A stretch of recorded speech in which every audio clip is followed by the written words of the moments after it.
Hey homeschoolers, this is Jennifer from Branch to Bloom, and today's video is all about my very favorite part of speech, the verb.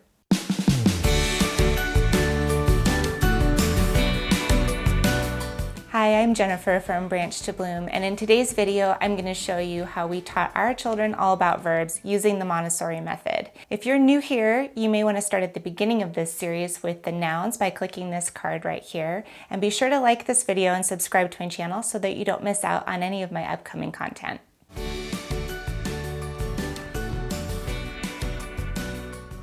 When we start to introduce a new concept to our children, we don't want it to be overwhelming. We want it to be fun and make sense to them. We want it to be concrete and hands-on. So the first lesson that we're going to do is just to kind of give our children a good concrete understanding of what verbs actually are and what their function is in a sentence.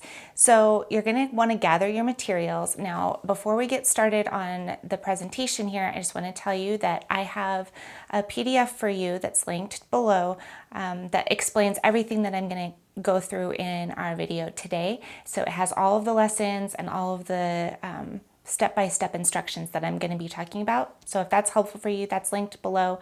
I also am going to link all the materials that I use today. So you'll find those all down below in the description box. So first, gather your materials and make sure you have everything you need for this lesson. You'll need some of the grammar symbols. I have a wooden set, but if you don't have a wooden set, I've included some paper cutouts that you can just cut out in the PDF that's here.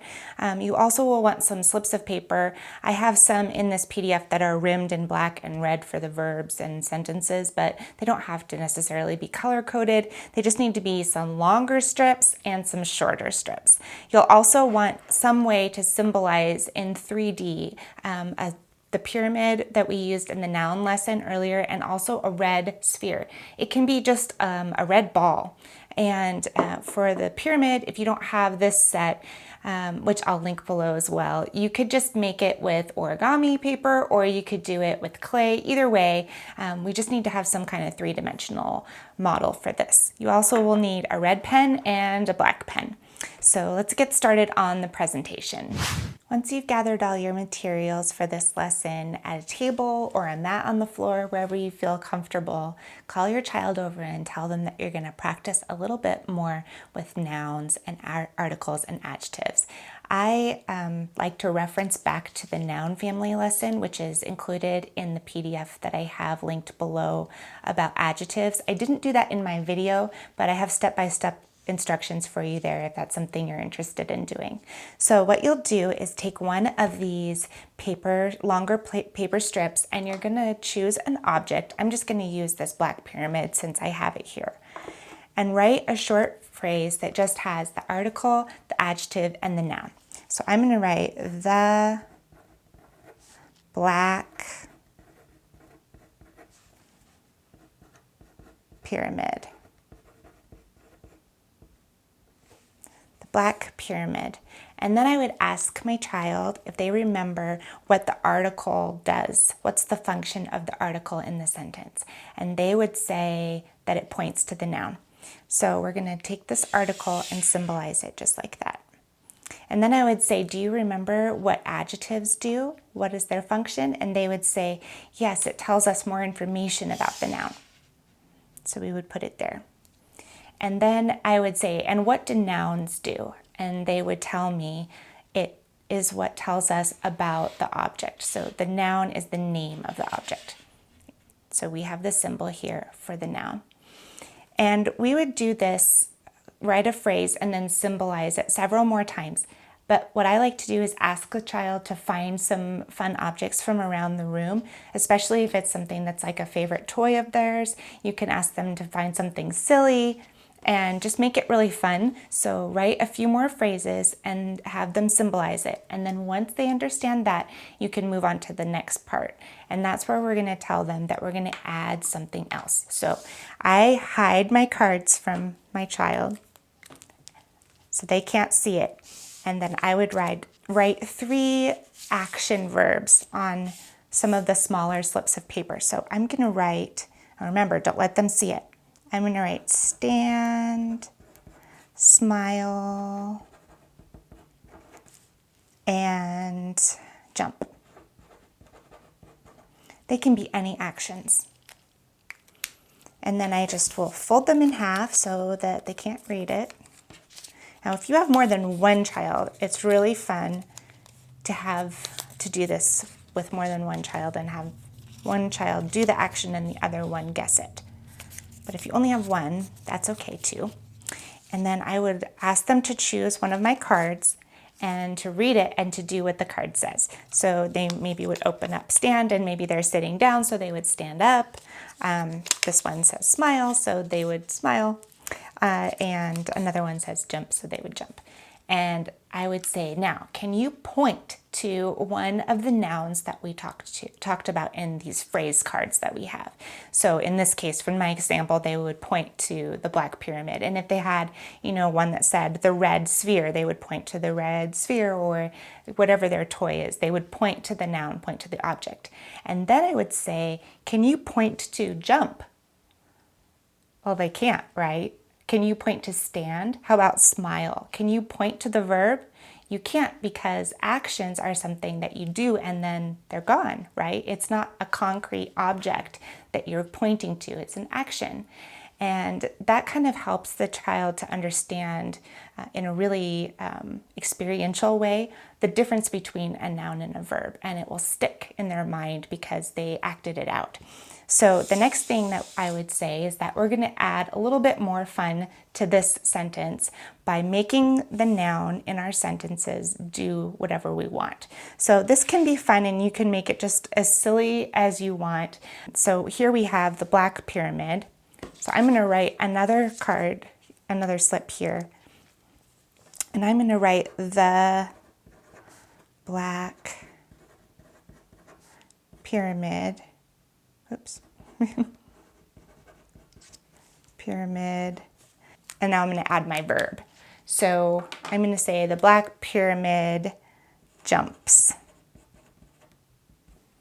Now, make sure when you write the full sentence that you have a capital letter at the beginning and ending punctuation, and point that out to your child, because now we have a complete sentence. We have a subject, which is the black pyramid, the pyramid, and we have the predicate, which is the verb jumps. So the black pyramid jumps, and then we can make our object do what we said.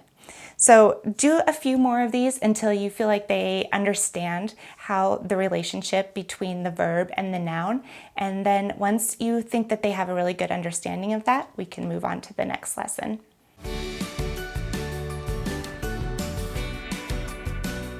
For this lesson, you're going to need three-dimensional versions of the pyramid and the sphere for the noun and the verb. And you're also going to need the two-dimensional shapes. I have the wooden ones here, but I also included the printable ones in the PDF that's linked below. So you'll need these. Call your child over and tell them that you're going to talk a little bit more about verbs and parts of speech. So have them sit down and hand the pyramid to them and let them hold it in their hand so that they can have a real nice tactile experience. And ask them what they remember about nouns. Some things that they might say are that it's black, that we symbolize it with a triangle, that it's stable, that it's an ancient part of language, some of those kind of things. And then tell them that's very good and have them put it down. And then pick up this red sphere. Now, I don't know about you, but something about this bright red ball is very intriguing and interesting just to look at for me. And I know that kids always, when they see it for the first time, are very interested in it.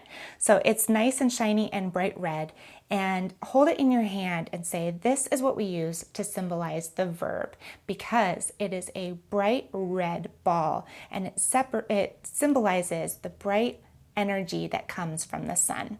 And I like to actually just even roll it around the pyramid and say that just like the earth needs the sun to grow, and everything on earth needs energy from the sun to survive and to move and to do anything, the noun can't do any movement or anything without the help of the verb. Now set your symbols down and hand the pyramid again to your child and say, why don't you hold it just above the surface of this flat, hard surface. So you want a table or a book if you're on a mat so that it makes a nice impact. And you're going to ask them to just hold it above the surface and drop it and see what happens. So it just makes a nice, satisfying, loud slam, but it doesn't go anywhere. It just stays put. And you can say, do you see how the noun didn't move when we dropped it? It just went straight down and it stayed right there. Now, let's see what happens when we drop the verb. Now, I really like to, when I teach this lesson, substitute this wooden sphere for a red bouncy ball, but I didn't have one on hand today. If you can pick one up, it makes a really big impact because, as you can imagine, when you drop the ball, it's going to move, but when you drop the bouncy ball, it really moves. So have them hold it and have them drop it on the hard surface. And they'll see that it will move around. Usually it moves a little bit. And you can kind of roll it back and forth and show them that the noun stays put, but the verb has energy and moves. So once you've explained that to them, you can show them the two-dimensional symbols again. Take the triangle and say, just like we slipped the face off of the pyramid, and we have a triangle that we use for symbolizing the noun when we're writing sentences, we do the same thing with the sphere. We take the face off of the sphere and we have a two-dimensional circle, and this is what we use to represent the verb when we're symbolizing sentences.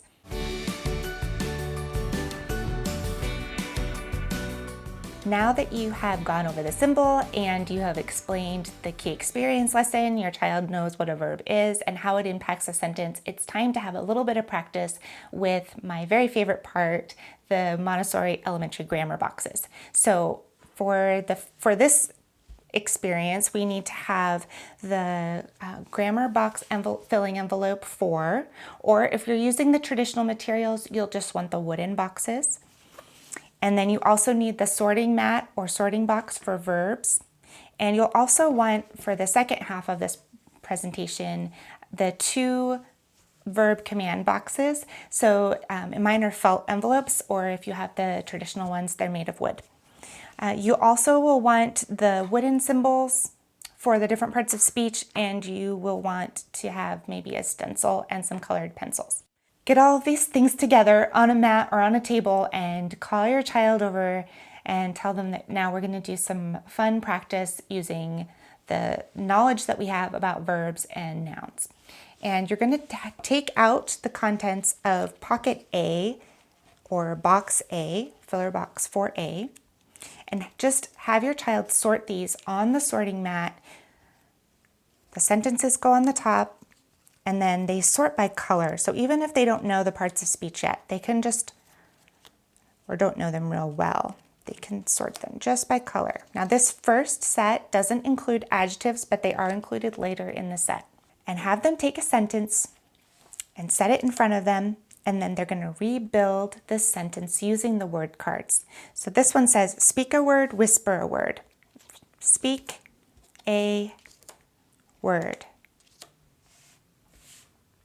And now we're going to replace the verb whisper with whisper. Whisper a word. Ask them, do you think it changes what's happening to the noun by changing the verb? It's a very different sentence. And then I like to cover up the verb and say, now what's happening to the verb or to the noun? Nothing. A word. A word can't do anything without its verb. The verb is what gives the noun its action. Now, they can take this sentence and further symbolize it. So we would have speak a word or whisper a word. And if they keep a work journal, they may want to write this down in their journal. They can either draw the symbols by hand, or they can use a stencil like this one that I sell in my Etsy shop, and I have this one linked below. After they've done this first sentence, and you've kind of guided them through it, they can then do the rest of this box A on their own. And when they're finished, put it back in the pocket. I don't recommend having them do more than just this one pocket at a time, because it can be a little bit too repetitive and overwhelming. And oftentimes children will just get like halfway through the second one and want to be done. And that's okay too, but don't push them to tedium. Like, just let it be what it is for that day and help them to enjoy it, but don't let it get too boring. So once we are done, we'll just put these back in our pocket and move on to the next section, the next presentation, which is the grammar command boxes. And they can do these anytime after they've had the key experience. You don't have to wait to do the command boxes until after you've done the filling boxes. And actually, the command boxes, one more great thing about the command boxes is that they can be a really good tool for review or remediation if your child is in the like 9 to 12 age range, because these filling boxes are really meant more for lower elementary, so ages 6 to 9-ish. But if your children are older and they still need more practice with grammar and parts of speech, this part of speech, grammar, the command boxes are the way to go, because it's really fun to just act out the parts of speech, but the sorting and classifying can be really tedious for older children. So I do sell these command sets separately from the complete set. If this is all that you need, you can just buy this part by itself. So what you'll do is just I'm just going to take out the first command. This one says, these are the exercises. So there are two boxes here, command boxes. One has exercises and one has commands. The commands are just things that they can do sort of independently. The exercises, it's up to you, but you may want to supervise some more because they can be a little bit more messy. And I also have word cards in these. Now, these two command boxes are a little bit sparse at the moment because my children actually have the rest of the set, and I just grabbed a few to show to you today, but there are several in both of these pockets usually. So what we would do is say, this one is a command, and it says lay, throw at the top in red, and then it says take a bead and lay it on the floor, pick it up again and throw it on the floor. So your children would find a bead. It doesn't have to be a Montessori bead. It can be any bead that you have in the house, and they would pick it up and lay it on the floor and then pick it up again and throw it on the floor. And this is just a way for them to experience the part of speech, the verbs. So then they would take, after they've experienced it, they would take the cards and have throw and lay. These are the two different verbs that they experienced with this card, and they can match them up. And instead of symbolizing the sentences on these cards, they would write in their work journal or draw a picture just of the experience that they had with this card. So they might draw a picture of the bead on the floor, or they might write, it was fun to throw the bead at the floor, I liked the way it bounced, or something like that. So depending on where they're at as far as writing or drawing, they can illustrate that in some meaningful way to them in their work journal.